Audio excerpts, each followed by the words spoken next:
If you haven't heard of crypto, you clearly haven't been watching TV lately. Cryptocurrencies, for the most part, in the green today. Crypto. I don't think so.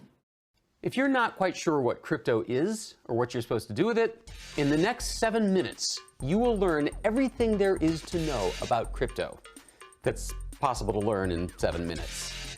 It's as easy as 1, 2, 3, 4, 5, 6, 7, 8, 9.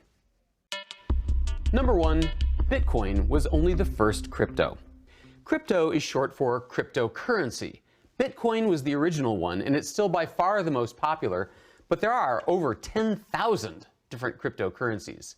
Anyone can start one up. Number 2, they're purely digital currencies. If you go to Google Images and you type in Bitcoin, you get thousands and thousands of pictures of physical metal coins. Don't be fooled. The only place you can see cryptocurrency is on your phone or on your computer screen. The only cash register is the internet. Number 3, crypto is not easy to spend. This is another reason why Bitcoin may not strike you as a regular currency.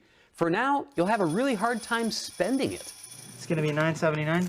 Do you take Bitcoin? No, unfortunately we don't. Do you take Bitcoin? No. Do you take Bitcoin? No. One of the few stores that accept Bitcoin directly is the P.J. Bernstein Deli in New York. You take Bitcoin? Actually, we do, sir. You do? Here's what it looks like to pay for lunch with crypto. So I'm gonna send 25 bucks. Do you have the little code thing? It's going to send me a verification code, which is 280-8216, and submit. Pleasure doing business with you. Thank you so much. Number 4, banks and governments aren't part of the chain. So crypto needs some trustworthy way to track all those transactions. And that is what the blockchain is. It's a theoretically tamper-proof public online database. It's a new type of ledger where different parties who don't know each other and certainly don't trust each other actually can trust that that shared ledger is the so-called golden copy of all the data. Caitlin Long is the CEO and founder of Custodia Bank, a bank for digital currencies. Can I see it? All you need is an internet connection. And sure enough, at websites like blockchain.com, you can look at the transactions happening in real time, all essentially anonymous. So if you can't really shop with cryptocurrencies, then what good is it? At this point, it's mostly an investment, a speculative one that got a big spike during the pandemic. Number 5, today, crypto is primarily for investors. Oh, I think it's like probably the biggest bubble of our lifetime. I mean, I can't see why this just could be worthless at some point. It's very possible. Ryan Payne is the president of Payne Capital Management, a wealth management firm. You think it's going to zero? There is no intrinsic value. Like, look, we use oil, even gold. Whereas with Bitcoin, there's no real use in society for it, which again, in my mind, equals could be worth nothing. But traditional currency isn't based on anything physical either. A dollar bill has value only because we all believe that it does. The good we use as money is a piece of linen with a picture of a dead president in green ink printed on it.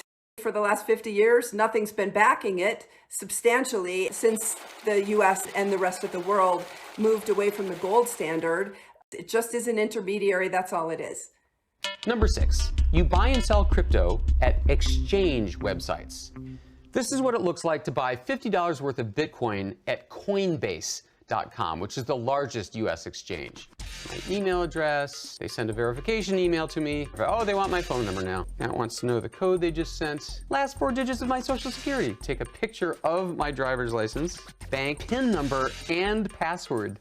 $50, buy now, and I have successfully purchased 1/1000th of a Bitcoin. I'm rich, I tell you, rich! Number 7, most cryptocurrencies are volatile investments. I did all that. Last May, I bought some Bitcoin, and within 6 months, my money had more than doubled.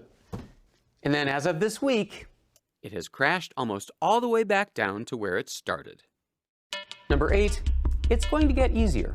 It's very confusing. We're in the very, very early stages. I liken this to maybe the 1994 of the internet, and it will have a look and feel very much like your online banking. Crypto has some other problems to overcome before it's ready for the mainstream. There are all kinds of scams. The transactions are slow. If you lose your crypto password, you can lose your entire investment. And crypto transactions can bypass the US financial sanctions on Russia. And there's a terrible environmental cost. Creating new bitcoins and confirming their transactions require massive banks of computers burning vast amounts of power.